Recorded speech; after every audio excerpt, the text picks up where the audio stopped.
Good morning. It's Torte de Lini. For the past few days, people have been asking me about how I feel about this potentially rumored new game from Valve Software and if I'm going to make guides for it, whatever it is. I get that question pretty much every game I play on stream, even games that aren't relevant to Dota 2. And I didn't want to spend too much time on this subject, so I'll just put a definitive answer now. Maybe. Honestly, for starters, I have zero knowledge, relationship, or connections with anything Valve Software does, or whatever their employees or work on or do. I also don't really publicly comment on rumors about maybe what's been leaked, because it could either be unfinished stuff or not what the developer wanted to showcase yet. I mean, even when I look at an official trailer, I kind of still hold my breath to see how it plays before committing to anything. Early access, same thing. If the game isn't done, I probably won't start. So when it comes to unofficial stuff, including people's interpretation or summary, who've played or are speculating, it's really just all noise in anticipation for what will eventually be revealed. I'm not a particularly curious person. I'm pretty patient when it comes to this kind of stuff. I have a lot of games and a lot of things to do, so it doesn't bother me too much. That obviously branches off to the question I've been getting a lot. Will I make guides for it, whatever it is? To be honest, it comes down to really three personal justifications. One is an obvious one. I think everybody can pretty much figure this one out. One is, will I enjoy the game? I've been looking for another game to sink my teeth into, and I have been invited by other games from other developers to maybe create some stuff around it. I just never found the same love and appeal as I have for Dota. I'm hopeful that the next game I try will, but we'll see. I pretty much have to love a game to want to contribute to it. I think that's a no-brainer.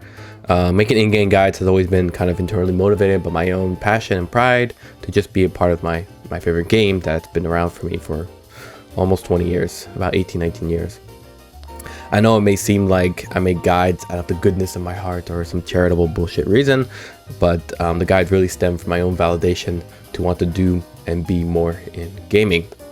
Number two, is there a need for me? I think that's also a big question, right? It's really a simple question that boils down to, will I just be doing the same job as someone else who's much more capable, and do what I achieve in Dota translates well to this potentially new game?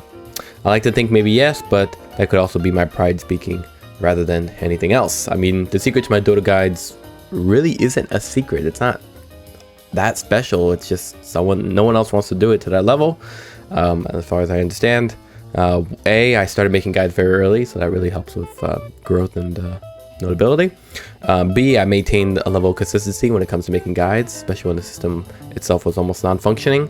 Most of you guys did not play Dota or use guides or make guides back then, but in 2013, 14, 15, 16, even 17, it used to be on the cloud server. It wasn't in-game, and it was very, very buggy and used to delete or even break your guides all the time. And then C, really the secret to making good guides is just spending a lot of time researching to personally curate the guides in an organized way. Yes, there's data involved, but that's kind of the backbone of the guides, and then they're adjusted and curated based on my own testing as well as feedback from pro players. So I think this can honestly be easily replicated by others, albeit with their own spin or style to it. So I need to see what's out there when it comes to any new game and figure out if I can fit in at all. And then the third reason, or if you're German from Quentin Tarantino, can I justify the time? Honestly, one of my biggest regrets when it comes to Dota was starting way too late on these YouTube videos and Twitch live streaming. 11 years ago, I was really coming from a place where I was insecure and unsure if I could really do anything of a remote value. That is kind of the reason why I started making guides.